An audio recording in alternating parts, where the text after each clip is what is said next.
जाते मिले समाज सब पावे निज भजन जे निज भाव सदा सुख निज नो करो प्रकाश जे बहु विधि भव दुख प्रणी करे छे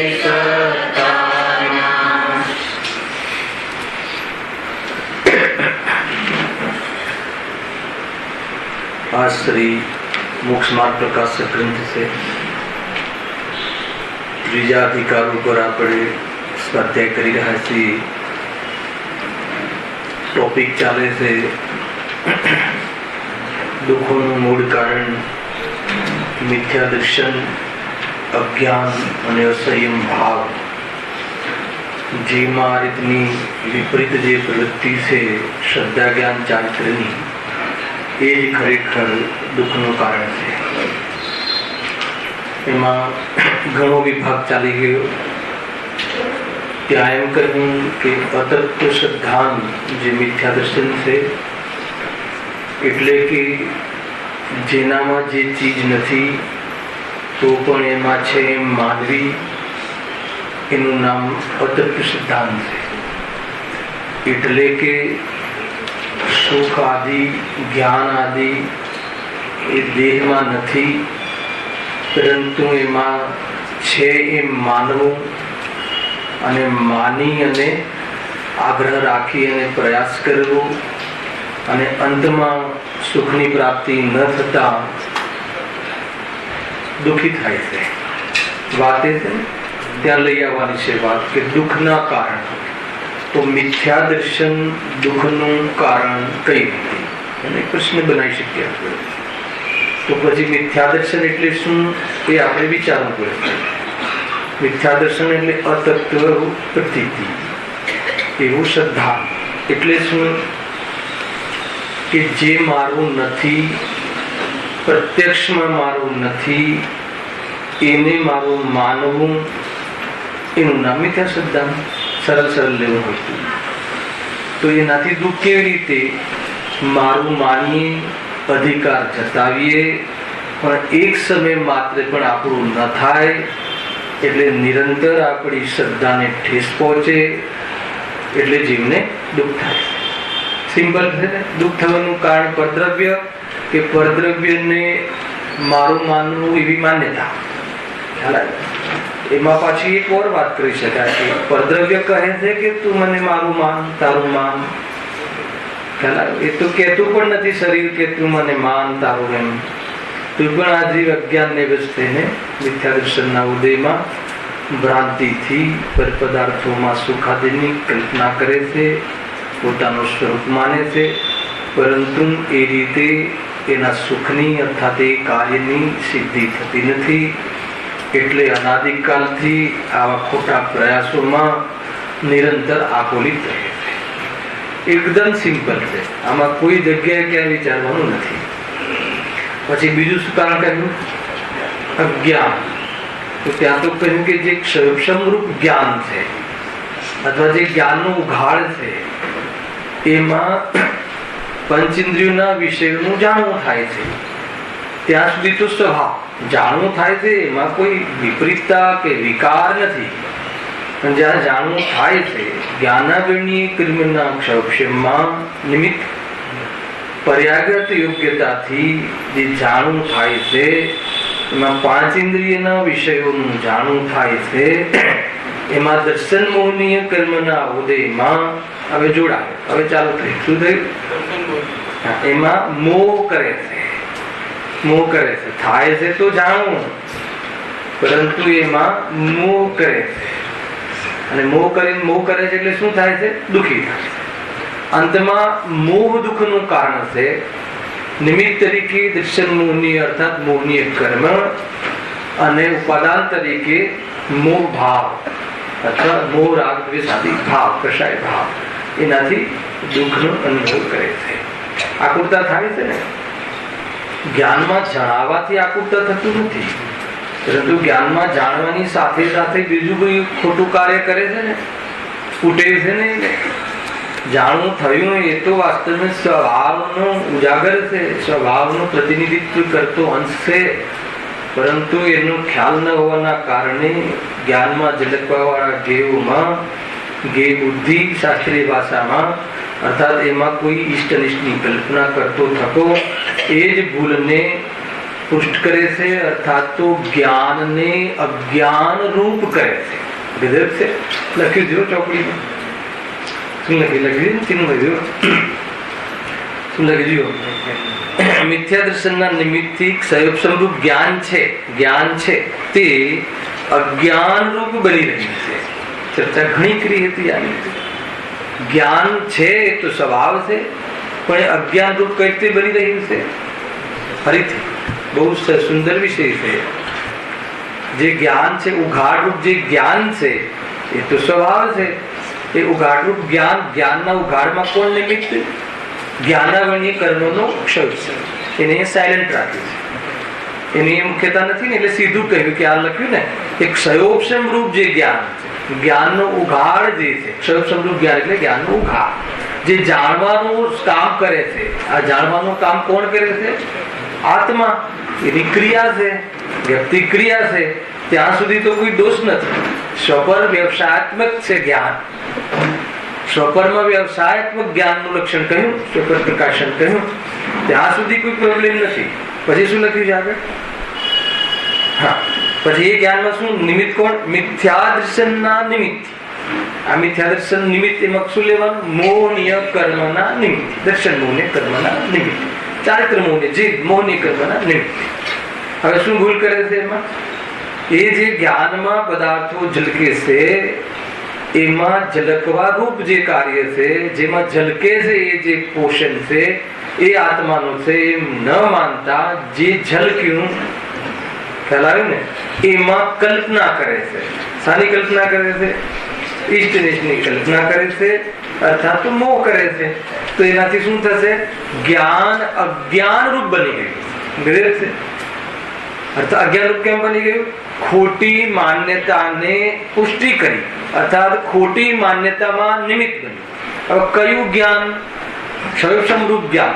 ક્ષયોપસમરૂપ જ્ઞાનમાં પાંચ ઇન્દ્રિયના વિષયમાં કોઈ બી હોઈ શકે છે. આગળ લીધું છે. પાંચ ઇન્દ્રિયના મને મનના વિષયમાં શાસ્ત્ર પણ ઇન્દ્રિયનો વિષય લીધું, ઇન્દ્રિય જ્ઞાનનો વિષય. અર્થાત તો ઇન્દ્રિયના જ્ઞાનના માધ્યમથી શાસ્ત્રનું કરેલું જ્ઞાન પણ દર્શન મોહનીયના ઉદયમાં અગર જો એ અલ્પ જ્ઞાનને અધિક અહંકાર રૂપ અનુભવ કરે તો એ જ્ઞાન અજ્ઞાન થઈ ગયું. ઇન્દ્રિય પકડમાં આવે. કેટલી નાની નાની ભૂલ આપણને એમ લાગે કે કેટલું સરસ સમજાવું છું, અહીંયા કહે છે કે તું સંસાર વધારી રહ્યો છે, એમ લાગે કે ના લાગે? સમીભાઈ પકડવા આવે. આપણને કેવું લાગે? કેટલું સરસ સમજાવી રહ્યો છું. તમને કેવું લાગે કે તમારાથી મને કેટલી બધી ખબર પડે છે, હે ને? તમે ના હોત તો અમારું શું થાત? આપણે ગુરુદેવને કહીએ કે ગુરુદેવ શ્રી તમે ના હોત તો અમારું શું થાત? રાગના કથનનું છે. ના નથી એની, પરંતુ સ્વરૂપ એમ નથી. રાગમાં એ રીતના કથનનું હોય છે, પરંતુ એ વ્યવહારના કથનનું છે એમ નહીં. એમ છે નહીં. સમજમાં આવે કે બરાબર પકડજો આ વાતને. જ્ઞાન કેવું થઈ રહ્યું છે? વૈભવભાઈ, અજ્ઞાન રૂપ. કયું જ્ઞાન? અહીંયા મેં ભેદ નથી કર્યો. હવે બધું જે જ્ઞાન અત્યારે તમારે જ્ઞાન પ્રવર્તી રહ્યું છે કે નહીં? હાલ આપણે તુલન જ્ઞાન પ્રવર્તી રહ્યું છે ને? મતિ શુદ્ધ જ્ઞાન ક્યાં પ્રવર્તી રહ્યું છે? ઉઘાડ રૂપ શાસ્ત્ર વિષય બની રહ્યું છે. શાસ્ત્રના બધા શબ્દો, વેદ વિજ્ઞાનના બધા શબ્દો, એની વિવક્ષા અને એમાં આત્માના ગુણો પણ તમારા આપણા જ્ઞાનમાં વિષય બની રહ્યા છે. કોના માધ્યમથી? આગમ માધ્યમથી, આત્માના માધ્યમથી, આત્માના આશ્રયથી નહીં બની રહ્યું છે. અને આ પ્રક્રિયા પૂર્વમાં હોય છે, અનુભૂતિના પૂર્વમાં. અને આ પ્રક્રિયા પણ એ જ્ઞાનની ક્રિયા છે. ત્યાં સુધી કોઈ પ્રોબ્લેમ નથી. પછી ક્યાં ચાલુ થાય છે સંસાર? ક્યાં ચાલુ થયો પછી? હે ને, 1 સેકન્ડ પછી સંસાર ચાલુ થાય છે કે જોડે જ છે? જોડે શું ચાલે છે? આમાં બહુ મતલબ વિચારીને નથી થતું, આ બધું ચાલુ જ રહે છે. હે ને, એમ ચાલુ જ નથી. એટલે પડોશીમાં ફલાણા ભાઈ રહે છે, આ રીતે સ્ટાર્ટ થાય. એ તો આવતા જ નથી. જો પ્રવચનમાં આવતા જ નથી. આપણે જો પ્રવચનમાં આવીએ છીએ, સાંભળીએ છીએ, એટલે ઔદૈક ભાવ છે ને, એનું શું થઈ ગયું? અહંકાર, મહિમા શું ચાલુ થઈ ગયું? એ ભાવ આપવો એ મિથ્યાત્વ નથી. એ સંબંધી મતલબ કે આ શાસ્ત્ર સ્વાધ્યાયનો રાગ આવવો એ તો રાગ છે, ચારિત્ર મૌનની એનું કાર્ય છે.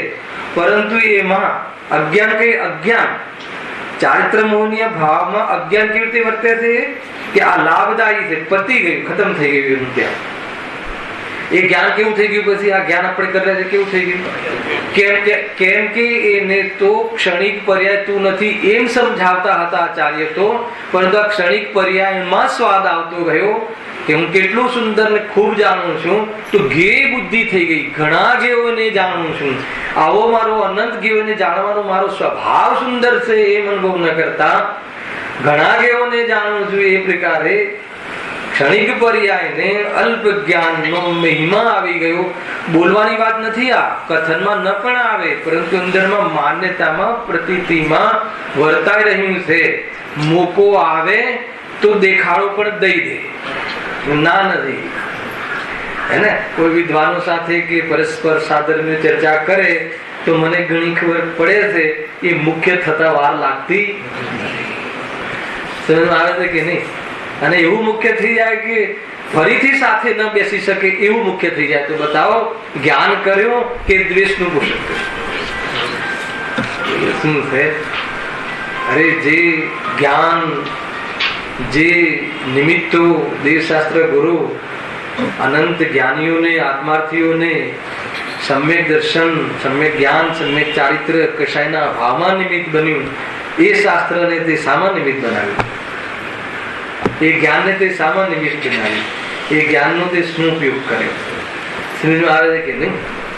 એનું લક્ષ્ય કરીને શું કર્યું એમ, એના માધ્યમથી કરવાનું કંઈક જુદું હતું, અને તું જે કરતો હતો અનાદિથી એ જ કર્યું, એ જ પુષ્ટ કર્યું. આ એવી મોમેન્ટ છે કે આપણને આ પકડ નથી આવતી, આમાં આપણો રોગ પકડાતો નથી આપણને. કારણ કે બહારની દ્રષ્ટિ જોઈએ તો કાર્ય તો બહુ સરસ છે, શાસ્ત્ર સ્વાધ્યાય કરવો, ભગવાનની ભક્તિ આદિ કરવું બહુ સરસ છે, પરંતુ આજે તો બરાબર કહ્યું છે 500 પ્રવચન, હે ને, ગજબ છે ભાઈ.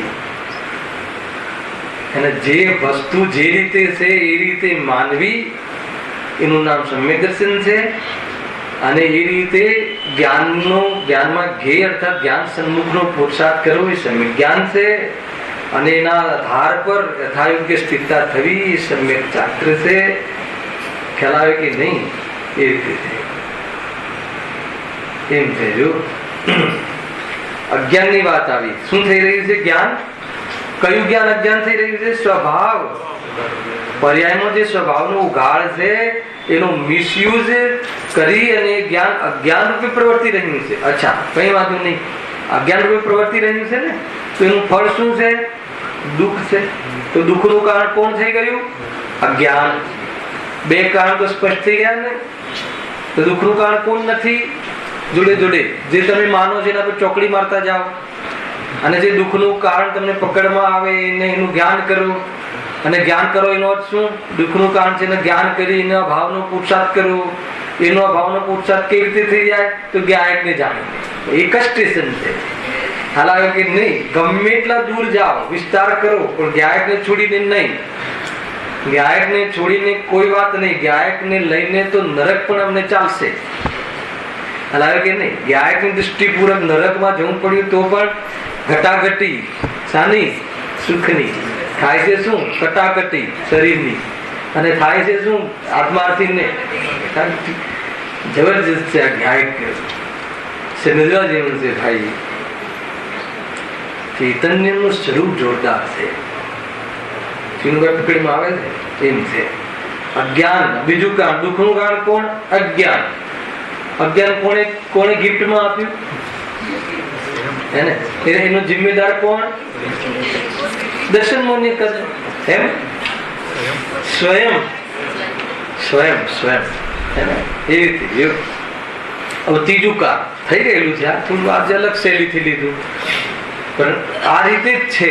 આજે એકદમ સરળ શૈલીથી આપણને ખ્યાલ આવે કે ભાઈ, કેમ કે આપણે જે અહીંયા જીવો બિરાજમાન છે અત્યારે છે, આપણે જે સભામાં સાથે સ્વાધ્યાય નથી, એ બધા કાર્ય તો બહુ ઉત્કૃષ્ટમાં દેખાઈએ છીએ આપણે, પરંતુ શું કરીએ છીએ, એમાં શું આપણે પોષણ કરીએ છીએ, એમાં સ્વભાવનું પોષણ ન થતા અને વિભાવ પર્યાય એનું જ પોષણ થાય છે. તો એ પોષણમાં એને મતલબ કે ખાય ઝેર અને કહે કે અમૃતનો સ્વાદ કેમ નથી આવતો, તો ક્યાંથી આવે? સીધું એમ બરાબર છે કે નહીં? નહીં ભાઈ, બહાર કોઈ મતલબ કે દવાની દુકાનમાં બેસી અને કોઈ ઝેર ખાઈ શકે છે, શું ખ્યાલ આવે કે નહીં? એ રીતે વૈદ્યના ત્યાં અર્યંત પરમાત્માના સમુશ્રીમાં મંદિરોમાં બેસીને કોઈ ઝેર ખાઈ શકે. ત્યાંથી બી પાછા આવેલા જીવો ઘણા છે લિસ્ટમાં. ગુરુદેવ તો કહે છે કે એકવાર થોડી જઈ આવે છે સેવોષણમાં, અનંતવાર જઈ આવે છે. તો ત્યાં તો શાના માટે જાય? તત્વજ્ઞાન માટે જ ગયું. તો ભૂલ શું રહી ગઈ? તો ક્યારે પોષણ શાનું કર્યું? જ્ઞાન જે તારું હતું એટલું ઊંચું જ્ઞાન, દ્રવ્યલિંગી રાજનું અગિયારંગ નવપૂર્વનું જ્ઞાન, શાસ્ત્રનો એટલો ઉગાડ, એમાં સમયસાર પ્રવચનસાર પ્રવાદ, પાંચમા પ્રવાદમાં બધા આવી ગયા, પાંચે પરમાગમ, એનું જ્ઞાન હોવા છતાં આ બધું જ્ઞાન શામાં બની રહ્યું છે? ભવ હેતુ જ્ઞાન શાસ્ત્ર બની રહ્યું છે. તો કઈ રીતે? એમાં દર્શન મોહનીના ઉદયમાં એ અલ્પ જ્ઞાનના ઉઘાડને મહાન માની લીધું, કેવલ જ્ઞાનનો અનાદર કર્યો, સ્વભાવનો અનાદર કર્યો. હાલાવે કે નહીં? કેમ? કેમ કે આ અલ્પ જ્ઞાનનો કોઈ ભરોસો નથી, એ તો જતું રહેવા વાળું છે, ઓર અલ્પ થઈ જશે. પરંતુ જો કેવલ જ્ઞાનનો ભરોસો કરી લીધો હોત તો અહંકાર તૂટી અને સ્વરૂપમાં લીન થઈ જતા કેવલ જ્ઞાન ગિફ્ટમાં મળી જાય, અર્થાત એ પુરુષાર્થનું ફળ આવી જાય. ખ્યાલ આવે છે? એ કેટલું સુંદર છે. જીતુભાઈ, પ્રસન્નતા આવે છે કે નહીં? આપણને આપણો રોગ જણાય ને તો બી જીવ ખુશ થઈ જઈએ. આપણે પકડાઈ ગયો રોગ, ખ્યાલ આવી ગયો હે ને, કેમ હવે કયો ઉપચાર કરવો એ ખબર પડી ગઈ. રોગ જાણતા એ ચાલે છે ને ટોનતો. સાચા રોગની ખબર પડતા સાચા ઈલાજનો અવસર છે ને તો નથી. એ રીતે જો આગળ ત્રીજું કહ્યું છે, હા, ચારિત્ર મોહના ઉદયથી થયેલો કશાય ભાવ, તેનું જ નામ અસંયમ છે. હવે ચારિત્ર કોને કહે છે? ખ્યાલ આવ્યો? અને ચારિત્ર મોહ કોને કહે છે? અને એમાં પછી અજ્ઞાન કેવી રીતે પ્રવર્તે છે, અસંયમ ને અજ્ઞાન કેવી રીતે કહ્યું? આ બે ત્રણ વાતો આમાં સમજવા જેવી છે. તો શુદ્ધાત્માના ભાનપૂર્વક સ્વરૂપમાં લીનતાને ચારિત્ર કહે છે. બરાબર? આ સામાન્ય કથન છે. એમાં પરિણતિ પણ આવી ગઈ, જેટલું પ્રગટ થઈ ગયું અંદરમાં ચોકડીના ભાવ પ્રમાણ એ પણ આવી ગયું, બધું આવી ગયું. એટલું આપણે દર નથી જવું. બીજો વિષય અહીંયા મુખ્ય છે શુદ્ધોપયોગ, અર્થાત તો શુદ્ધાત્માના ભાનપૂર્વક અગર સ્વરૂપમાં લીન રહે છે તો એનું જે એને વાસ્તવમાં નિશ્ચય ચારિત્ર કહે છે. અને એવા જીવો જ્યારે ભક્તિ આદિના ભાવોમાં આવે છે તો એ રાગ ને શ્રાગ ચારિત્ર અથવા વ્યવહાર ચારિત્ર કહે છે. સમજમાં આવ્યું? એને કેમ વ્યવહાર ચારિત્ર? વ્યવહાર ચારિત્ર એટલે આ ચારિત્ર નથી, ચારિત્રનો મન છે, એ રીતે છે. અને કોઈ જીવને શુદ્ધાત્માનું ભાન ના હોય, એની ખબર જ ના હોય કે સ્વરૂપમાં લીન થવું એનું નામ સ્થિરતા અર્થાત ચારિત્ર છે, સુખ છે, તો એ જીવના ભક્તિ આદિ ભાવ પણ એ તરફ ચારિત્ર મોહનીમાં થતા રાગાદી ભાવ પણ શું છે? એ મિથ્યા ચારિત્ર. સમજમાં આવે છે કે નહીં? ગજબ છે. અને ખરેખર સ્વરૂપ જોઈએ તો જે આ રાગ છે, જિનેન્દ્ર ભગવાનની ભક્તિ આદિનો જે રાગ છે એ શું છે? આજના પ્રવચનના આધારે બે શબ્દ જે આવ્યા હતા એ કહો. એટલે ખ્યાલ આવે કે આપણે શાસ્ત્ર સ્વાધ્યાય તો કમસે કમ જ્ઞાનમાં કરાય. બતાવો જે આખું પ્રવચન હોય અથવા જે પ્રવચનમાં હોય. તમે હતા ભાઈ રાજેશભાઈ ની પાછળ હતા, 2 શબ્દો આવ્યા હતા. આ રાગાદી વાવ આપણે જે આ નહીં ભાઈ જે કહેવાતો બેનો બહુ સ્વાધ્યાય કરે, ધડાધડ જવાબ આપે. હેલા વાત એમ છે કે જે ભક્તિ આદિના ભાવ, શાસ્ત્ર સ્વાધ્યાયના ભાવ, જે આ શુભ ભાવ, એ ભાવ છે ને, એ ભાવને શું કહ્યું? 2 શબ્દ વાપર્યા હતા. કયા 2 શબ્દ હતા? કોઈને ખ્યાલ હોય તો સામેથી કહે કે મને આવડે છે. હે, એક તો મોક્ષમાં અંતરાય રૂપ ભાવ, અને બીજો બતાવો બેન. પરંપરા ક્લેશ, એ લખ્યું હતું અંદર. પરંપરા ક્લેશ નું કારણ છે. ખ્યાલ આવે કે નહીં? એ તો મોક્ષમાં અંતરાય છે. જે પિંડન હોય ને, પિંડન એ મતલબ એ રૂ ને સાફ કરવામાં નાખે, પણ એમાં થોડું થોડું રૂ ચોટી જાય છે ને, એ રીતે. એટલે સ્વરૂપમાં જ રહેવાની જે વાત તો હોય છે, પરંતુ ન રહેવાતું હોય ત્યારે પિંડનની જેમ થોડા ભક્તિ આદિ ભાવ કે ફરીથી એને દઢ કરવા ભગવંતો પાસે જાય જ્ઞાની, તો એ જે શુભ ભાવ થાય થોડું ચોટી જાય છે. એનાથી એનું ફળ શું મળે છે? 20 વૃક્ષ આમોદ ગદર છે, ભોગોને ભોગવવાની ફેસિલિટી અને સ્વર્ગ અને ત્યાં મોક્ષનો અંતરાય કેવી રીતે ખબર છે? કોઈ સિદ્ધ કરશે મોક્ષનો અંતરાય? ક્ષાયિક સંકીર્તિ હોય. અહીંયાથી આચાર્ય કુંકુનાદિદેવ, અનંત જ્ઞાનીઓ અને જ્ઞાનીઓ, ગુરુદેવસિંહ આદિ પણ જે સ્વર્ગે સીધાવ્યા, અત્યારે હાલ મોક્ષ ન ગયા તો સ્વર્ગમાં જ જાય, સ્વાભાવિક છે. તો ત્યાં રહીને મોક્ષનો પુરુષાર્થ થઈ શકતો નથી. અરે મોક્ષનો પુરુષાર્થ તો છોડ્યો, પરંતુ સમ્યક દર્શન ચોથા ગુણસ્થાનથી આગળ જવાનો પુરુષાર્થ થઈ શકતો નથી. એક દેશ સંયમ પ્રાપ્ત કરી શકે એવી જાતિનો પુરુષાર્થ સંભવ નથી. પછી ત્યાં શું કહ્યું ખબર છે? 1-2 વર્ષની વાત નથી, 33 સાગર, અને એક સાગરમાં 10 કોડાકોડી કેટલું કહ્યું? પલ્યોપમ, અને એમાં વર્ષમાં કહ્યું અબજો અબજો વર્ષ. ખ્યાલ આવે કે નહીં? જે બી હોય એનું માપ જોઈ લેજો, એમાં ભૂલ હોઈ શકે છે આપણે બોલવામાં. અબજો અબજો વર્ષ એનો સામાન્ય ભાવ ભાષણ કરવું હોય તો શું? અબજો અબજો વર્ષ શું? અબજો અબજો વર્ષ સુધી મોક્ષના પુરુષાર્થ ન ઉઠે, અર્થાત મોક્ષમાં બાધા રહે એવી જાતિ, એવી જગ્યાએ પહોંચાડવામાં નિમિત્ત રૂપ ભાવ કયા ભાવ છે? શુભ ભાવ. કરવા કે ના કરવા? કરવા ના કરવાની વાત નથી. આ જે આવી રહ્યા છે એ ભાવનું ફળ એ છે, મોક્ષ નથી. એમ દ્રષ્ટિ કરવી. એમ દ્રષ્ટિ કરતા શું થશે? એની રુચિ છૂટશે, સ્વરૂપનો પુરુષાર્થ વધશે, એ રીતે. અને પુણ્ય ભાવરૂપ અપ્રવૃત્તિ થઈ જશે, નિવૃત્તિ થઈ જશે, એ રીતે. એ તો શું આ જીવને પાપથી થોડું બચવા શુભ ભાવની પ્રેરણા આપી દીધી. ખ્યાલ આવે કે નહીં? તો શુભ ભાવમાં એવું લાગે, એવું પૂછડું પકડી લીધું કે મોક્ષ ભૂલી ગયું. ખ્યાલ આવે છે? અને અજ્ઞાન વર્ષ આ તો મતલબ કે પરંપરા ક્લેશનું કારણ છે. ક્લેશ કયો? સ્વર્ગમાં પણ ક્લેશ છે, સ્વરૂપમાં ન રહેવાથી ક્લેશ જ થાય. ખ્યાલ આવ્યો? તો શું કહ્યું કે આ જીવ આત્માનું તો ભાન હતું નહીં, ક્યાં જઈને ઠરવું એ તો ખબર હતી નહીં. અને એક પક્ષ સાંભળ્યો કે આ તો પરંપરા ક્લેશનું કારણ કહ્યું. આજે તો પ્રવચનમાં મંદિર જવાનો ભાવ સાંભળ્યો કેવી રીતે કહે છે નવો વ્યક્તિ. મંદિર જવાનો ભાવ આવીને કહે, બાપુજીને કહે કે પપ્પા આજે તો બહુ સારી વાત મળી. કઈ? હે, કઈ વાત મળી? ખ્યાલ આવે કે નહીં? મંદિર જવાનો ભાવ અને તપ તપવાનો ભાવ, ઉપવાસ કરવાનો ભાવ. હમણાં 10 અક્ષર પર્વ ગયા ને, તમે અમને કહેતા હતા ને ઉપવાસ આદિ કરો. આજે બહુ સરસ વાત મળી. કઈ? ઉપવાસ કરવાનો ભાવ આદિ એ બધું ક્લેશ રૂપ છે પરંપરા, અને મોક્ષમાં અંતરાય છે. એટલા માટે હવે આગળ એક શબ્દ બોલ્યો હતો ને, આત્માનું તો ભાન છે નહીં, સ્વરૂપમાં સ્થિરતા કરવાની મુખ્યતાથી એ કહ્યું હતું કે આ છોડ અને આ કહે એ તો એને ખબર જ નથી, એ તો પોર્શન સાંભળ્યું જ નહીં, ન સાંભળ્યા જેવું કર્યું, અને કે આ તો બધું અંતરાય છે, ક્લેશવાળા ભાવો છે, તો આપણે પછી જે કરીએ છીએ એ બધું બરાબર છે. એટલે શું, સવારે દુકાન ખોલવી, જે બધું કરવું એ બધું બરાબર, એમ છે એનો અર્થ.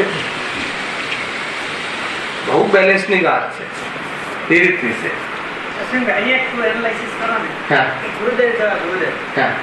જેને આ વર્તમાન કાળમાં એવું ચારિત્ર પ્રબળતું અત્યારે મોક્ષ એવી તાકાત હતી, એવા જીવને હજી સત્યની સાગરો આના વિશે એનાલિસિસમાં શું આવે છે કે એવું ને કલ્યાણ એનું શું બાકી હતું ગુરુદેવ કાંઈ એવા જીવ કે જેની પેશમાં એવા જીવોને આટલો સમય લાગી જશે, તો એની પાછળના મૂળ કારણમાં શું લેવું? મૂળ એક જ કારણ છે કે એનો પુરુષાર્થ નથી જીવનો. ઉપાદાનમાં તો એક જ, કાળ જવાબદાર નથી, કર્મ જવાબદાર નથી, કોઈ ક્ષેત્ર જવાબદાર નથી. જીવને હજુ એટલો રાગમાં રહેવું અનુકૂળ રહે છે, એટલો રાગમાં જીવ રહે છે, એટલો પુરુષાર્થ નથી ચાલતો. એ જ છે મૂળ. તો ઉપાદાનગત યોગ્યતા જોઈએ તો એવો પુરુષાર્થ નથી. અહીંયા રહીને પણ મુનિદશાનો પુરુષાર્થ ન આવ્યો ને, આપણે જોઈએ તો ન આવ્યો તો ન આવ્યો, પરંતુ ફરક એટલો છે આપણામાં ને જ્ઞાનીઓમાં મહેન્દ્રભાઈ કે એમને પુરુષાર્થ ન આવ્યો એનું યથાર્થ જ્ઞાન કરે, અને એને જે શ્રદ્ધા હતી કે મારામાં મારો એક ક્રમ છે જ મોક્ષનો, એમ રહી અને નિરાશ ન થાય, અને માની લો કે હાલ નથી એટલે એમને નથી તો એ સમજી અને એનું જ્ઞાન પણ કરે તો એટલી ખટક પણ રહે. ત્યારે અજ્ઞાની જીવ શું કહે છે કે હમણાં તો છે ને.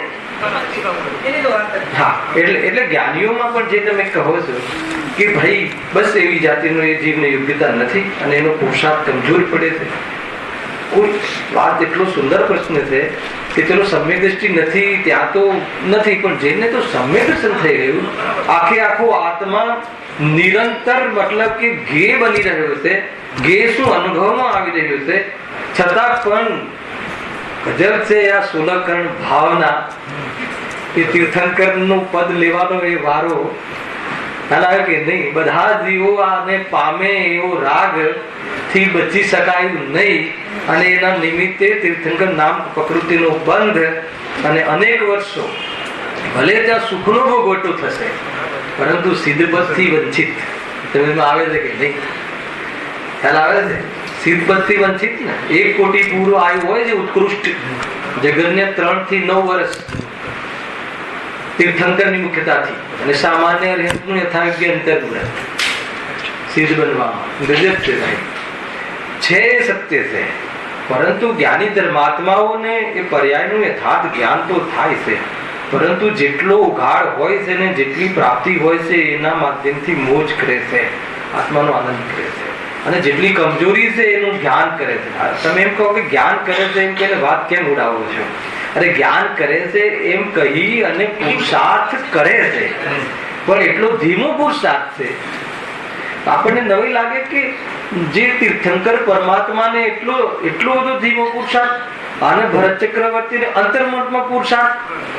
ખ્યાલ આવે કે અલગ અલગ યોગ્યતાઓ છે. આદિનાથનો પુરુષાર્થ વધારે હતો કે ભરત સ્વામીનો વધારે હતો? ભરતજીનો કોનો વધારે પુરુષાર્થ? મતલબ ઉગ્ર પુરુષાર્થ. કમ્પેરિઝન નો સવાલ નથી, આ તો આપણે જ્ઞાન કરાવીએ છીએ કે યથાયોગ્ય પુરુષાર્થ જે કામ કરે છે. પણ છે આ વાત, હું તો એમ કહું છું કે આ બી જ્ઞાન દ્રવ્ય સ્વભાવ પર દ્રષ્ટિ કરે છે. આ ભાવ બી આ વાત બી, અરે કોઈ પર્યાયમાં તું ઉતાવળ કરીને હું ખેંચી લાવું એ વાત છે નહીં, એટલે તું પર્યાયનું લક્ષ છોડી અને હાલ નિરાંત હાલ કેટલી જોતા વાત તાત્કાલિક આનંદની છે. એ રીતે ત્રીજી વાત કઈ આવી હતી? અસંયમ. ચારિત્ર મોહના ઉદયથી કશાય ભાવ તેનું જ નામ અસંયમ છે, દુઃખનું કારણ. અસંયમ લીધું અહીંયા 4 ગુણસ્થાન અસંયમના છે. મુખ્ય રૂપથી મિથ્યાત્વ સહિત જે અસંયમ ભાવ હોય છે, કોઈ બી અસંયમ ભાવ તો દુઃખ જ છે. જ્ઞાનીને પણ રાગાદી ભાવ આવે છે, પણ એ દુઃખ જ છે, દુઃખનું કારણ માને છે. જ્ઞાની અજ્ઞાનીનો ભેદ જ એટલે છે. અને અજ્ઞાની રાગ દ્વેષને સુખનું કારણ માને છે, અને જ્ઞાની રાગ દ્વેષને દુઃખનું કારણ માને છે, અને પૂર્ણ જ્ઞાનીને રાગ દ્વેષ હોતા જ નથી. આ 3 સ્ટેપ સમજવા બહુ એકદમ સ્પષ્ટીકરણ છે. રાગ દ્વેષ હોવા વાળી જે પેનલ છે છદ્મસ્તની, એમાં જે જ્ઞાની ધર્માત્માઓ છે એમને જે રાગ દ્વેષ ભૂમિકામાં આવે છે એને શું માને છે? ક્લેશ માને છે, એને મોક્ષમાં અંતરાય માને છે. ત્યારે અજ્ઞાની શું માને છે? મોક્ષનું કારણ માને છે. રાગથી વિતરાગતા મળે છે એમ માને છે. રાગ આવવું અલગ અને રાગથી વિતરાગતા પ્રાપ્ત કરવાનો પુરુષાર્થ કરવો એ અલગ. રાગ આવવું તો છઠ્ઠા ગુણ સ્થાન સુધી બુદ્ધિપૂર્વક નો રાગ આવે છે, પણ રાગથી વિતરાગતા મેળવવી મળશે એ પહેલા ગુણસ્થાનમાં જ રહે છે. ભલે એનો રાગ એટલો મંદ હોય કે જે જ્ઞાનીને પણ એટલો મંદ ના હોય તો પણ. ખ્યાલ આવે છે કે નહીં? કસાય એટલી મંદ હોય, કેટલી? દ્રવ્યલિંગી મુનિ જેટલી કે સમ્યક દ્રષ્ટિ તો ઇન્દ્રિય ભોગોમાં દેખાય, હજુ એની એટલી કસાય મંદ નથી, અસંયમ રૂપ જીવન છે, પણ એ અસંયમને દુઃખનું કારણ માને છે અને આ કસાયની મનતાને સુખનું કારણ માને છે. તો કહે છે કે બંને આ મોટું અંતર છે. સમજમાં આવે છે? સૌ એટલા માટે સૌપ્રથમ તમારો અભિપ્રાય ન પલટાય તો મોક્ષનો પ્રારંભ થતો. ચાહે સ્વાધ્યાયમાં જ્ઞાન ગમે એટલું વધારે કે વિશુદ્ધિમાં જીવન ગમે એટલું પવિત્ર કરે, ખ્યાલ આવે કે નહીં? તો જીવ બીજી દિશા પકડી લે છે. તો પછી શું કામ? અરે એ પવિત્ર ને એ તો બધું હોવું જ જોઈએ. યથાર્થ જેટલું જ્ઞાન પ્રયોજનભૂત તત્વનું છે એ તો કરવું જ જોઈએ. અપ્રયોજનભૂત તત્વની નોવેલો વાંચવાનો કોઈ ઉપદેશ નથી અહીંયા, પરંતુ એ કરી અને અભિપ્રાયમાં કઈ ફરક પડવો જોઈએ, અભિપ્રાય પલટાવવો જોઈએ. આજ અમારો ઉપયોગ પલટ્યો, એમાં અભિપ્રાયની મુખ્યતા છે. હલાવ્યો કે નહીં? ત્યાં સુધી રાજેશભાઈ મોક્ષનો પ્રારંભ જ નથી થતો. એક ક્ષણ માટે પણ એને આત્માના સુખની સાથે સંબંધ નથી, દૂર દૂરનો. સમજી લેજો આ વાત છે ભાઈ. થોડી કૃષાની મનતા શું છે તો એમાં શું ભરમાઈ ગયું? અહીંયા કહે છે કે દર્શન મોહની કર્મના ઉદયમાં ચારિત્ર મોહનીથી થતા કશાય ભાવો એમાં લાભ માને છે, અને એટલા માટે એ બધા દુઃખના કારણોને છાતી લગાવે છે. એ દુઃખનું કારણ છે. એ રીતે છે, બહુ સ્પષ્ટ છે. માની લો કે જે આપણે જે બી રાત્રિ ભોજનનો ત્યાગ આદિ જે કરીએ છીએ એ એક પ્રકારથી એ મંદ રાગ છે. એને જ્ઞાનીઓને એ ભાવ વ્યવહાર ચારિત્ર કહેવાય છે. સ્પષ્ટ લખ્યું હતું આજની ફૂટનોટમાં કે એ તો જ્ઞાનીઓને જ હેતુ બને છે, એટલે એને વ્યવહાર ચારિત્રનો આરોપ આપવામાં આવે છે. પરંપરા મોક્ષનું કારણ એટલે કહ્યું છે, ખ્યાલ કે નહીં? અને તું એ જ રાગને સુખ માની અને પરંપરાએ ક્લેશનું કારણ વધારે છે. અંતર તો છે, ખ્યાલ આવે કે નહીં? એ તો આપણે જયારે આત્માનું ભાન થશે ત્યારે આ બધા ભાવોને નિમિત્ત કહેવાશે. નિમિત્ત કહેવાશે એટલે તમે એ રીતે અનુભવ કરશો કે આ ભાવ શું છે? હું નથી, સીધું. અને છતાં બી સ્વરૂપમાં ન રહેવાય તો ક્યાં આવીશું? લખ્યું છે પ્રવચન સારું, સ્વરૂપમાં ન રહેવાય તો હું હે ને હે આચાર્ય તો હું આ પંચાચારને અંગીકાર કરીશ. સ્વરૂપમાં ન રહેવાય તો ત્યાં કહે છે કે વ્યવહાર તો અમે ક્ષણ માત્ર પણ ચાહતા નથી, પરંતુ શું કરે? સ્વરૂપમાં ન રહેવાય તો આવી મજબૂરી અમારે પણ છે. હાલ આવે છે કે નહીં? મંદિર આવું જ્ઞાનીઓને મજબૂરી લાગે છે, સ્વરૂપમાં જવું જરૂરી છે. ખ્યાલ આવે કે નહીં? એ રીતે છે. અને અજ્ઞાનીને ખ્યાલ વેપાર આદિ જરૂરી લાગે છે, એ અપેક્ષા એ મંદિર આદિ મજબૂરી લાગે છે. અંતર બહુ છે ભાઈ. હા,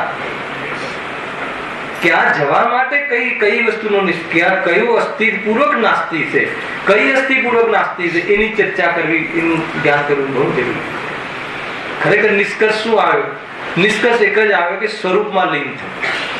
સ્વરૂપમાં લીન નથી થવાતું તો શું કરવું? એનો શું જવાબ આપશે પછી? હાલ કે મહેન્દ્રભાઈ, માનો કે તમે મને પૂછો કે તમે વારંવાર કહો છો સ્વરૂપમાં લીન થવું, તો પછી સ્વરૂપમાં લીન ના થવાય તો શું કરવું એ કહેતા જાઓ, તો પછી શું જવાબ આપશે? લીન થવું એ જવાબથી ખબર નહીં પડે, એટલે વ્યવહાર વગર પરમાર્થનો ઉપદેશ અસંભવ છે. એટલે પછી કહે છે કે ભાઈ તારે જેમાં સ્થિર થવું છે એનો પરિચય કર. શરીર થતું નથી એ બંનેનું વિજ્ઞાન કર, અને પછી તું એ સંબંધી વેદ વિજ્ઞાન કરીશ, તારું વિવેક જ્ઞાન ઉગડશે તો તારી વસ્તુમાં તને અપનત્વ થશે, અને એ આધાર ઉપર તારું પરથી લક્ષ છૂટશે એટલે સ્થિરતા થશે. આ રીતે આખું જયારે બાયફર્કેશન કહેશું ત્યારે આ બધી વાતો આવશે. તો આ બધું શું કર, આ બધું સમજ, વિચારની કોટીમાં લાવ, એને નિર્ણયમાં લે, નિર્ણયમાં લઈ અને એ પ્રમાણેનો રસ પૃષ્ઠ કર, અને એનાથી તારા યોગ્ય કાળમાં એની રુચિ તૂટી જશે, રાગાદીની પરદ્રવ્ય સંબંધી લક્ષ તૂટી જશે અને સ્વરૂપમાં સમાઈ જશે. બહુ સિમ્પલ સ્ટેપ છે આ. એટલે આપણા હાથમાં તો આ જ રહ્યું લાસ્ટમાં કે એને તત્વ નિર્ણયનો ઉદ્યમ તું ચાલુ રાખજે, અથવા કરેલો નિર્ણય જે છે એને દ્રઢ કરવા રૂપ તું પુષ્ટિ ચાલુ રાખજે. કેમ કે વિચાર તો ઉપયોગને આધીન છે. ક્યાં લખ્યું? મોક્ષમાર્ગ પ્રકાશકમાં. વિચાર ઉપયોગની પર્યાય છે, ઉપયોગને આધીન છે. જ્યાં ઉપયોગ લગાવીશ એ સંબંધી વિચારો રહેશે. તારા ઉપયોગમાં તું ખ્યાલ કે ઉપયોગમાં તું જે ગેર લઈશ, જ્યાં ઉપયોગ લગાવીશ તો એ સંબંધી વિચારો ચાલુ રહેશે. ઉપયોગમાં સિમંદર ભગવાનને લઈશ તો એ સંબંધી વિચારો ચાલુ રહેશે કે ક્યાં વિરાજમાન છે, શું છે, એમની વાણીમાં શું આવશે, એ રીતે. એટલે આ બહુ મહત્વની વસ્તુ છે. એટલે સામાન્ય ઉપદેશ તો એ છે, આપણા માટે પ્રેરણા એ છે જ્ઞાનીઓની કે તું આના માહોલમાં રહે છે. સામાન્ય પ્રેરણા. પણ માહોલમાં રહીને શું કરવું, અથવા તું કોઈ ભૂલ ના કરી નાખે એટલે આ ઓર ડીપ ચર્ચા આવે છે કે ત્યાં રહીને પણ તું એ માહોલમાં રહીને સંતુષ્ટ થઈ જાય તો કઈ શુભમાં સંતુષ્ટ છે, એમાં રહીને જે ઉપદેશ હતો એનો નિર્ણય કરી અને આગળ વધવા તો ખરેખર કથન માત્ર છે. એ તો આગળ વધવાનું કામ ચાલુ જ હોય. હે શું કહ્યું? સુભાવમાં નિર્ણય. એટલે આ બધું શું ચાલી રહ્યું છે અત્યારે? શુભ ભાવ. તો એ શુભ ભાવમાં શું કાર્ય હોય છે? સ્વાધ્યાય, વિચાર, ચિંતન, એ બધા શુભ ભાવ હોય છે. તો એમાં નિર્ણયો થયા રાખે છે, પરંતુ એ શુભ ભાવના અંતર્ગત થયેલો નિર્ણય છે, એટલા માટે શુભ ભાવ કહ્યું ત્યાં. અને નિર્ણયના અંતર્ગત એ રીતનું અંદરમાં કાર્ય, અંદરમાં મોહ ઢીલો પડવો, એમને કશાયો ફીકી પડવી, એ બધું કામ સહેજ થતું હોય છે. અને એના આધાર ઉપર કદી એને આગળની વાત કહી શક્યા નહીં, તે પણ શ્રી ભગવંત જો અનુભવની વાત છે. પછી સામાન્ય જે વાત અનુભવ પૂછે છે એ રીતે. ચારિત્ર મોહના ઉદયથી થયેલો કશાય ભાવ, ચારિત્ર મોહમાં રાગ દ્વેષ થાય છે અને એમાં દર્શન મોહને શું કરે છે? એને ઉપાદેય માને છે. એટલે એમાં છોડવાની તો વાત જ નહીં, છૂટવાની તો વાત જ નહીં. તો એનાથી શું થશે? રાગ દ્વેષ આદિ પ્રવૃત્તિ અસંયમ ભાવ છે, અને જે વાસ્તવમાં દુઃખનું કારણ છે. અને દુઃખના કારણથી તું છૂટવા નથી માંગતો, એટલે તારું દુઃખ દૂર થતું નથી. જે વડે જેવું વસ્તુનું સ્વરૂપ છે તેવું ન પ્રવર્તતા અન્યથા પ્રવર્તે છે. આ શું આવ્યું? શ્રદ્ધામાં શું હતું? અન્યથા પ્રતીતિ કરે છે. જ્ઞાનમાં શું આવ્યું? અન્યથા જ્ઞાન કરે છે. અન્યથાનું શું લેવું? ઉલટું. અહીંયા ચારિત્ર મોહનીય કર્મના ઉદયમાં રાગદ્વેષ તો થાય છે, પણ અન્યથા પ્રવૃત્તિ શું કરે છે? ત્યાં દર્શન મોહનીયની એને ગુણ માને છે, દોષને ગુણ માને છે. એ અન્યથા પ્રવૃત્તિ કરે છે, અને અન્યથા એ પૂર્વક પ્રવૃત્તિ કરે છે. તમે સમજો, મને કઈ લાભ થશે એ પૂર્વક જીન દર્શન કરે છે. અને જીન દર્શન થી તું જે લાભ માને છે એ લાભ નથી થતો. નાના લખ્યું છે અર્યંતાદિક પ્રયોજનની સિદ્ધિ, અને થોડોક ઘાતી કર્મનું તો થાય છે, સ્થિતિ આદિ ડાઉન, પણ જોડે જોડે અઘાતીને પણ થોડોક મોક્ષ અને સ્વર્ગ બે. અરે કહે છે એ બુદ્ધિપૂર્વક કરે. જોડે લખ્યું છે એ પેરેગ્રાફ અહીંયા જ વાંચેલું છે મેં કઈ વાર પહેલા અધિકારમાં. એ બુદ્ધિપૂર્વક કરે એ વાત સાચી છે કે ભક્તિના ભાવ આદિથી એ સ્વર્ગ આદિ મળી જાય છે, પણ એ બુદ્ધિથી કરે તો એકલું પાપ જ છે. શું કરે? રોટલી બનાવતી વખતે હાથ તો લોટવાળા થાય છે, પરંતુ હાથ લોટવાળા કરીએ તો રોટલી બની જાય એમ સમજીને કોઈ બાળકી 5-6 વર્ષની હાથમાં લોટ લઈ લઈને હાથ ખરાબ કરે તો ન કરે. રોટલી બનાવતા બનાવતા જેટલો હાથ ખરાબ થાય છે એટલો થાય છે, પરંતુ એને ધોવાના હોય છે એ ખ્યાલ આવવો જોઈએ. બસ આટલી વાત છે. આમાં બધું જ આવી ગયું. બરાબર જીતુભાઈ? પકડાય છે? સ્વરૂપની પ્રાપ્તિ કરતા પૂર્ણતા પ્રાપ્ત ન થાય ત્યાં સુધી આ પુણ્યમાં હાથ બગડે છે.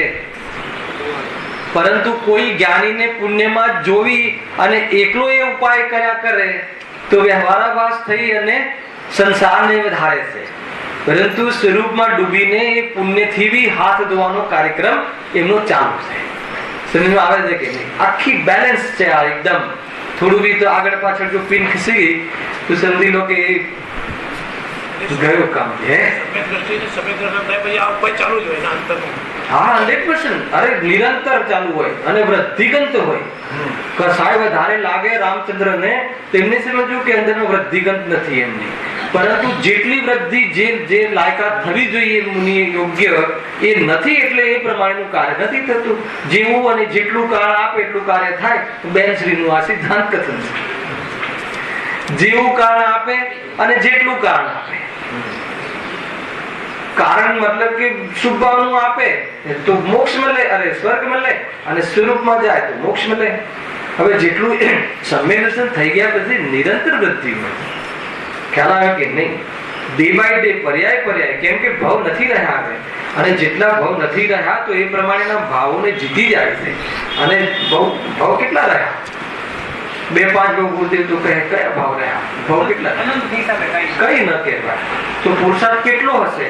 થોડુંક તમને કહેશે ઉદય ઘટ કસાયમાં થોડુંક કોઈ બહારમાં વેપાર હતી કે 6 ગણ જીતતો દેખાય તો તમને એમ લાગે કે આનો પુરુષાર્થ છૂટી ગયો છે, તો કે તમને ખ્યાલ નથી જ્ઞાનીની અંદર જે કામ થઈ રહ્યું છે ને, અને એટલું કામ થઈ રહ્યું હતું તો એને અનંતર પૂર્વક્ષણવર્તી પર્યાયમાં કામ થઈ રહ્યું હતું, ઉત્તર ક્ષણવર્તી પર્યાયમાં અંતર્મુહૂર્ત કાળમાં કાર્ય કરી લીધું.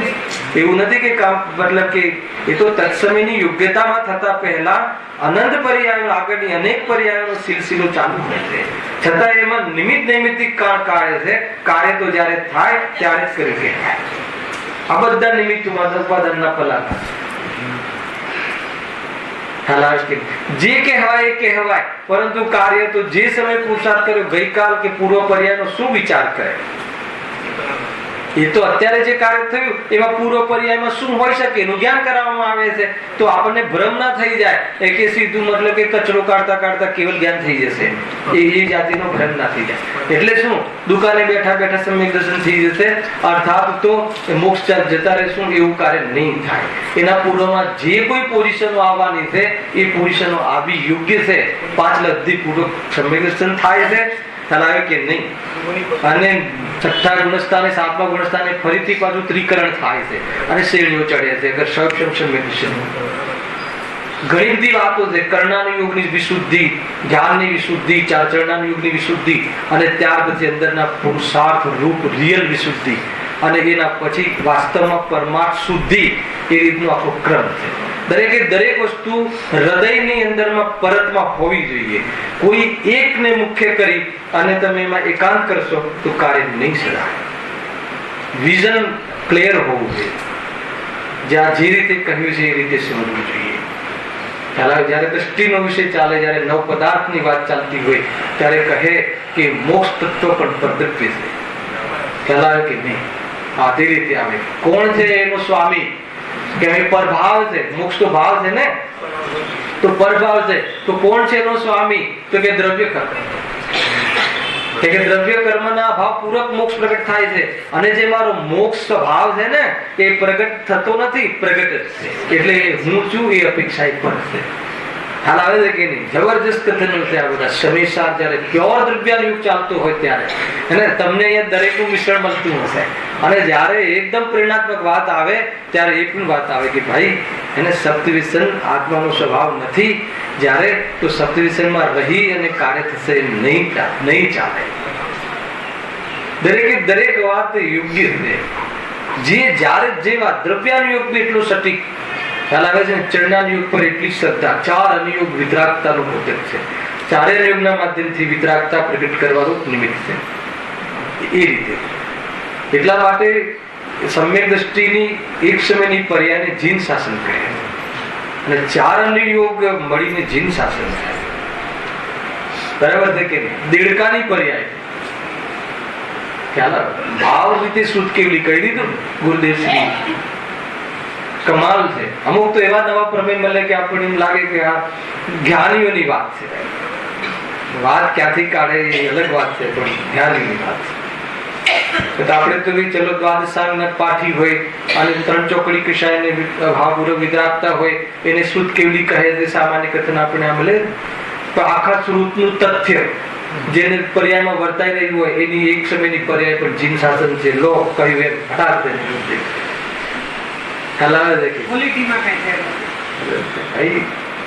એટલા માટે ઉપાદાન પર બળ, ઉપાદાન પર તાકાત, નિમિત્તનું યથાર્થ જ્ઞાન અને પર્યાયનું યથાર્થ જ્ઞાન અને સ્વરૂપનું આચરણ, બે વસ્તુ. પર્યાયનું જ્ઞાન, યથાર્થ જ્ઞાન હોવું જરૂરી છે અને આત્મ સ્વભાવનું ખાલી જ્ઞાન નહીં, આશ્રયપૂર્વક જ્ઞાન. આ આખું વિઝન છે. એમ ધ્યાન કરવાથી કોઈ ઘૂસી જશે, અંદર પ્રવેશ કરી જશે એમ થોડી છે. ત્યાં કઈ જાણ્યું તો આપણે જ્ઞાનમાં જાણ્યું તો થોડી ઘૂસી જશે આત્મામાં. કોઈ કીટાણુ જાણ્યા, બેક્ટેરિયા નહીં, કહો જ નહીં. કેમ ઘૂસી જશે શરીરમાં? એ તો એ રીતની ખોટી પ્રવૃત્તિ કરશો એની સાથે તો ઘૂસી જશે. કેટલું સિમ્પલ છે. જાતા દ્રષ્ટા રહેવામાં ઘૂસી જાય કઈ. એ તો સ્વભાવ છે. સ્વભાવમાં ગ્રાહકનો પ્રવેશ કરે. બહુ શાંતિથી સમજવા જેવી વાતો છે. શું કહ્યું? જો ચારિત્ર મોહના ઉદયથી થયેલા કસાય ભાવ, તેનું જ નામ અસંયમ છે. આ દુઃખનું ત્રીજું કારણ. ખરેખર તો કારણ એક માત્ર મિથ્યાત્વ, પણ મિથ્યાત્વને લઈને થતી શ્રદ્ધાની ખોટી પ્રવૃત્તિ, જ્ઞાનની ખોટી પ્રવૃત્તિ અને આચરણની ખોટી પ્રવૃત્તિ, હે ને, પરદ્રવ્યના અથવા તો રાગાદિમાં લાભ માની અને પ્રવર્તન કરવું. એ મૂળ વાત. એ લાભ માને. કયો લાભ? મોક્ષનો નહીં. અરે મોક્ષનો માને એ બી તો મિથ્યાત્વ છે. મને મોક્ષ મળી જશે ભગવાનના ચરણ પકડી રાખીશ તો કહે છે કે નહીં મળે. મોક્ષ તો નહીં મળે, પણ મોક્ષ થી દૂર થઈ જઈશ. સાક્ષાત મોક્ષના શરણમાં પડી રહેવાથી પણ મોક્ષ થતો નથી. કર્યો છે શું મતલબ? કે મુક્ત સ્વરૂપ આત્મા, ભગવાન આત્મા અપરાધીન તત્વ છે. કહેવાય કે નહીં, પરિપૂર્ણ તત્વ છે. એને અનુભવ કરવું, એનું નામ મોક્ષની શરૂઆત છે. બાકી તો પકડાય છે વાત. સુંદર ચર્ચા છે. આ દુઃખના કારણે છે. આ દુઃખનું કારણ શું છે? સાધન તો એક જ છે. સાધન નું અવલંબન સમ્યક દર્શન, પ્રચુર અવલંબન નું નિદર્શન, સંપૂર્ણ અવલંબન એક જ છે. અને વચ્ચે રસ્તામાં આ બધું આયા રાખે, પરબો એક આયા રાખે. એને એમાં ભૂલ નહીં કરી નાખવી કે આપણું આ સ્થાયી છે. બસ એટલી જ છે વાત. અન્યથા પ્રવર્તે એ વાતમાં બહુ વજન છે. ત્યાં અન્યથા પ્રતીતિ કરે, અહીંયા ઉલટું પ્રવર્તે, ઉલટું માનીને પ્રવર્તે. હે ને, સ્વાધ્યાય આદિમાં શું પ્રવર્તે? એટલા માટે આ બધા અપલક્ષણ જોવા મળે છે. માની લો કે આ જે સ્વાધ્યાય કરાવવું એ પોતાનું સ્વરૂપ સમજે છે અને એ રીતે કરીને પછી પ્રવર્તે છે, એટલે પછી બહુ ગડબડો થાય. કઈ નવી વસ્તુ કહેવામાં મિથ્યાત્વનું ઘણું બધું પોષણ કરી નાખે છે. અને 4 જણની વચ્ચે એને મૂળ નથી આવતું જીનવાણી વાંચવાનો. 400 હોય તો જોરદાર વાંચે, અને 4 હોય તો કેમ વાંચવું થયું? તો ગેની મુખ્યતા છે કે જ્ઞાનની મુખ્યતા છે? વધારે ભીડ હોય તો મારું પ્રવચન બહુ ખીલે, હલાવે કે નહીં? પહેલા તો પ્રવચન કોનું, ત્યાંથી શરૂઆત નહીં હોય તો આ ખીલવા વાળી વાત ચાલુ રહેશે. છે કે નહીં મહેન્દ્રભાઈ? ભૂલ આવી થઈ તો પછી શું કરે છે? કઈ વાર વિચાર આવે કે એની પહેલા ભાઈ તમારું કાલે સ્વાધ્યાય રાખ્યું છે, કેટલા શ્રોતા આવે છે? હું એને કહું કે ભાઈ તારે શું કામ છે? હું એકલો જ છું, સાંભળવામાં આવજો. હલાવે કે નહીં? કેટલા શ્રોતા છે એનો શું મતલબ છે? અનિલભાઈ ખ્યાલ? કેવા શ્રોતા છે તો પૂછ. કયો વિષય લેવા માટે, કે કયા લેવલ થી લેવું છે? એમ ભાડભૂત ભાગ એક લઉં કે પછી સમયસ્થાન લઉં કે પછી કર્ણાનું કોઈ વિષય ગુણસ્થાન લઉં? તો એ માટે પૂછવું અલગ વાત. યથાર્થ તેની સભાની પરિચય હોય આપણને. ને તો અહીંયા મતલબ કે કોઈ ઢવલા ચાલુ કરી દઈએ અને ઠીક ના લાગે ને, એટલા માટે એ જાણવું પણ જરૂરી છે. પરંતુ કેટલા શ્રોતા છે, કેવા શ્રોતા છે તો ઠીક છે, પણ કેટલા કોણ શેઠ આવે છે, શું કામ થાય? આ સામાન્ય વાત નથી કેતો જીતુભાઈ. આની અંદર એ મતલબ કે 100% એની જે આચરણ, જે સ્વાધ્યાય કરવાનું જે આચરણ, રાગ આદિ છે, એ અન્યથા પ્રવૃત્તિ. હવે એને કોઈ અન્યથા કે અહીંયા કોઈ આવીને ફોટો જોયા તો કોઈ કે આપણી અન્યથા પ્રવૃત્તિ ચાલે છે. તો આ પ્રવૃત્તિ ક્યાં ચાલે? જડની ક્રિયામાં કે જીવની પર્યાયમાં? તો પર્યાયમાં અન્યથા પ્રવૃત્તિ ચાલુ હોય તો એ શું છે? સુખનું કારણ કે દુઃખનું કારણ? હવે દુઃખનું કારણ કઈ રીતે? અમને તો મજા આવે છે, 4 જણ પૂછે, 4 જણની વચ્ચે થોડી 400 જણ તો મજા આવે છે. તો કે મજા તને લાગે છે ને, એ તને લાગે છે, પરંતુ તને એમાં હર સમય ભય રહે છે. હર સમય પ્રવચન કરતા કોઈને કેવું મૂડ રહેશે, પછી કેવું માનશે, પછી કેવું કહેશે, અને એમાં એકાદ જણ કહે છે કે આજે જરા કાલ કરતા થોડું હતું સરસ, તો જો કે તારી દશા કેવી થાય. આકુલતાનો ભાવ આવશે અંદરમાં વિચલિત, અને બોલે શું પાછું બરાબર છે, આજે થોડું કંઈક એમ હશે, વાત તમારી સાચી છે, અંદરમાં આને કંઈ ખબર પડતી નથી, સમજમાં આવતું નથી, આટલી સુંદર વાત કહી, અંદરમાં ચાલે બધી ધમાલ ધમાલ ધમાલ ધમાલ. આ તમને એકદમ રિયલ ફેક્ટ કહું છું કે આ રીતે જીવ કેવી રીતે મતલબ કે દુઃખ કરે. આપણે શું પકડી ચાલે છે? દુઃખનું કાળ. અને દુઃખના કાળમાં અત્યારે કયું ચાલે? ત્રીજું, ચારિત્ર મુનિના ઉદયથી થતો કશાય ભાવ દ્વારા અસંયમ ભાવ. તો આ રીતે છે સ્વભાવની મર્યાદા. તું રહેતો નથી સ્વભાવની મર્યાદામાં, એટલે દુઃખ છે. એકદમ સ્પષ્ટ છે કે નહીં?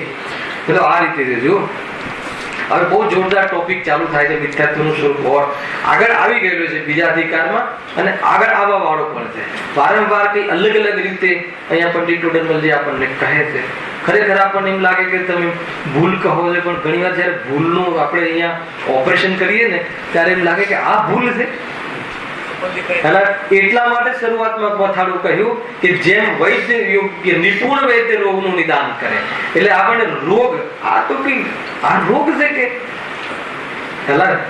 મતલબ કે હું ભક્તિ બહુ જોરદાર કરું છું એવું માનવું એ રોગ છે? તો કે ભક્તિ કરવાનો રાગ રહેવો અલગ વાત છે ને, એમાં તને પ્રસન્નતા આવે, પ્રસન્ન થઈને ભક્તિ કરવામાં તને એમ લાગે છે, શું લાગે છે કે આ મારું કર્તવ્ય. તું કહે છે કે મોક્ષનો પ્રારંભ નહીં થાય બાપુ, એમ લાગે છે આપણને. હા, ઉપાધિ કોણ આવી જાય છે ને, મતલબ કે એક પ્રકારથી જ્ઞાનીને દુઃખ ભાષિત થાય છે, અને અજ્ઞાનીને એમ લાગે છે કે આ તો કારણ છે મારે મોક્ષમાં જવાનું. તો બંનેની વસ્તુ સ્વરૂપ જે છે ને એ અતત્વ સિદ્ધાંત થયું ને, કેમ કે રાગ ભાવમાં આશ્રવ ભાવમાં મોક્ષ તત્વનું સ્વરૂપ જ નથી, અર્થાત તો એ જીવ તત્વથી ભિન્ન છે. તો એ જીવ તત્વનું કોઈ કાર્ય એનાથી સથાય એ વાત ક્યાંથી રહે? 7 તત્વની ભૂલ ચાલે છે,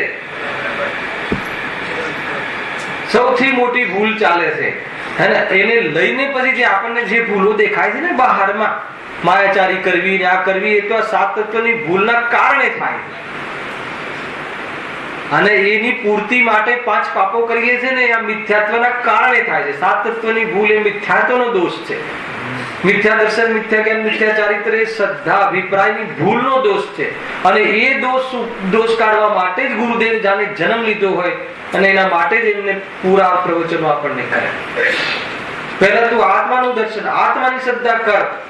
વ્રત આદિ તરત જ વ્રત આદિ, કેમ કે એમને જોઈને સમાજમાં વ્રત આદિમાં તો આ લોકો પારંગત છે.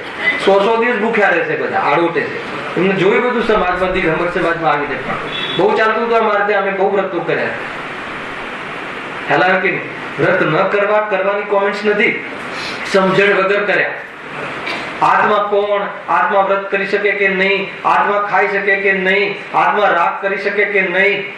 આત્મામાં રાગ કરવાની શક્તિ છે કે નહીં? આત્માનું રિયલ સ્વરૂપ શું છે? તો પછી આ રાગ થાય છે કોણ કરે છે, અને આ ક્રિયા કોણ કરે છે? કઈ ખબર નહીં. ત્રણેય અમે કરીએ છીએ. એનું નામ મિથ્યાત્વ. બધું જ એક ત્રાજવામાં તોલો.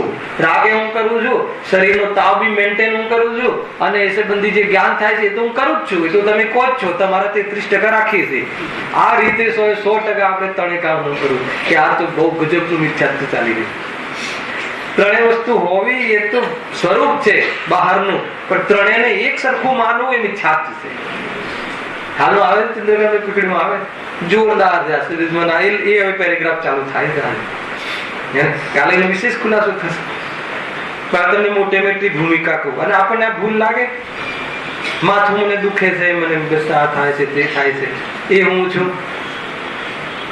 અને આ રાગ આદિ મને બહુ ગુસ્સો આવે. તમે સરખા રહો, ચિનુભાઈ, બહુ ગુસ્સો આવે છે મને. ખ્યાલ આવે કે નહીં? એ પણ હું છું, અને આ બધું જાણું છું, એ પણ હું છું. તો ત્રણેયને એક કોટીમાં મૂકી દીધા. તો કે ત્રણેયનું ભેદ વિજ્ઞાન નહીં, એટલા માટે કહ્યું રાગ અને જ્ઞાન જુદા છે એ નક્કી કર. અને એ લઈને સુગાણી છે. રાગ નતો મટ્યો એમને. બીજા દિવસે દુકાને પણ ગયા હશે, જમવા બી ગયા હશે, જે બી કાર્ય કરતા બધું કરતા હશે. આ થોડું કહીએ તો આપણે રિલીફ થઈ જાય. એવું નથી, રિલીફ થવા માટે નથી કહ્યું. કઈ ભૂલ મટી એ બતાવવાનું છે કે રાગ અને જ્ઞાન જુદા છે. અત્યારે રાગ અને જ્ઞાન એક લાગે છે. રાગ આત્મા તો આપણો છે જ ને, કોણ ના પાડે છે? પરંતુ આ જે સરસ સરસ રાગ આવે સુંદર, તો એ પણ આપણો છે કે આમાં તમને અમે થોડુંક અમે આગળ આવે, થોડુંક તમે આગળ આવો, કામ થઈ જશે. નહીં થાય, ખ્યાલ આવે કે નહીં? આ રીતે ચાલે છે. આ રીતે શું ચાલે છે? આ રીતે સંસાર હર્યો ભર્યો રહે છે, બરાબર ચાલે છે. જાણે મટવાનું હોય જ નહીં. ધનેજા ચોકડીમાં આવે છે ભેદ વિજ્ઞાન, જે વસ્તુ જેવી છે એવી, તત્વ સિદ્ધાંત, એ ભાવ એનામાં છે કે નહીં, એ જ્યાં સુધી નહીં પકડાય ત્યાં સુધી બધું મિશ્ર. હલાવે કે નહીં? ચૂરમો અને ઘાસ, ત્યાં ચૂરમો છે કે નહીં? છે. ઘાસ છે કે નહીં? છે. બંને છે કે નહીં? છે. એ બેનું હોવું શું પ્રોબ્લેમ છે? કઈ નહીં, પણ બંનેનો સ્વાદ અલગ અલગ છે. ક્યાં જાણે છે? એક જ જાણે છે. એ ભૂલ થઈ ગઈ. એ રીતે છે હાલ. એની વાત છે. પછી જ્ઞાન પ્રત્યાખ્યાન છે ને બધી આગળ વધશે ને પછી આખી સ્થિરતા ને આ ને બધું બધા સ્ટેશનો ઓટોમેટિક આવશે. મૂળમાં ભૂલ આવશે. જો હું વાંચું છું આજે ખાલી, આની ચર્ચા આપણે વિસ્તારથી કરીશું. હા હા, હજુ છેલ્લી લીટી શું હતી? એ પ્રમાણે એ મિથ્યા દર્શન આદિકત છે, તે જ સર્વ દુઃખોનું મૂળ કારણ છે. એ કેવી રીતે તે અહીંયા કહીએ છે. કેટલો ઉપકાર કર્યો છે એને. આટલું સમજાયા પછી બી હજી સમજાવવા માંગે છે. શું સમજાવવા માંગે છે? શું કહ્યું કે આ પ્રમાણે મિથ્યા દર્શન આદિ છે, તે જ સર્વ દુઃખોનું મૂળ છે એકાંતે. તો કોણ દુઃખનું મૂળ નથી? દુઃખનું કારણ કોણ નથી? પૈસા ઓછા હોવા, શરીરમાં રોગ હોવો, એ દુઃખનું કારણ સર્વથા નથી. પરંતુ સંયોગો, સામગ્રી સુખ દુઃખનું કારણ નથી. તો દુઃખનું કારણ કોણ છે? મિથ્યા દર્શન, એ સંબંધી ગલત ફહેમી, મારા છે એવું માનવા આદિ જે હમણાં મિથ્યા દર્શન, અજ્ઞાન, અસંયમ, એ જ વાસ્તવમાં સર્વ દુઃખોનું કારણ એ જ છે એકાંતે. અને દુઃખનું કારણ મારી પાસે, હું સ્વયં દુઃખનું કારણ છું. એ હું સ્વયં કયો, અને હું સ્વયં સુખનું કારણ છું એ કયો? એ ખ્યાલ કરવો. ખ્યાલ આવે કે નહીં? મતલબ કે મારા દુઃખનું કારણ હું પોતે છું. હું સ્વયં. મને દુઃખી કોણ કરે? ચીનુભાઈ તમને દુઃખી કોણ કરે? સાચું કે અનિલભાઈ તમને દુઃખી કોણ કરે? દુઃખી થાવ છો કે નહીં કહો પેલા. અને એ તો કોઈ અમે દુઃખી થતા જ નથી. અરે દુઃખનો છાંટો એ નથી, એ તો ત્રિકાળ સ્વભાવ. અને વર્તમાન પર્યાયમાં એકાંતે નિરંતર દુઃખ છે. એક ક્ષણ માટે પણ રાહત લીધી નથી. ખ્યાલ આવે કે નહીં? દુઃખ છે, ઠીક છે, ત્યાં સુધી આવી ગયા. ચિન્નુભાઈ કે ચોખ્ખી વાત છે, પણ તો એ બતાવી દો કે દુઃખનું કારણ કોણ છે, એ દુઃખી કોણ કરે તમને? એટલું જવાબ આવવો જોઈએ. ના ના, શું છે થોડુંક આમ તો હું એવો નથી, પરંતુ મીટિંગમાં શું છે થોડાક અમુક કારોબારી સભ્ય થોડાક ટેડા છે ને, એટલે બહુ તમે નહીં માનો. એટલે મને આ તમે હું ક્યાં કહું છું ક્રોધ દુઃખનું કારણ નથી? ક્રોધ જ દુઃખનું કારણ છે, પણ મને ક્રોધ કોણ આપે છે ખબર તમને? વાત પતી ગઈ. કોણ આપે છે ક્રોધ? કોણ આપે છે? ક્રોધ આવે છે ખરું? દુઃખી થવાય છે ખરું? હા. તો એટલું બતાવી દો ક્રોધ કોણ લાવે છે? તો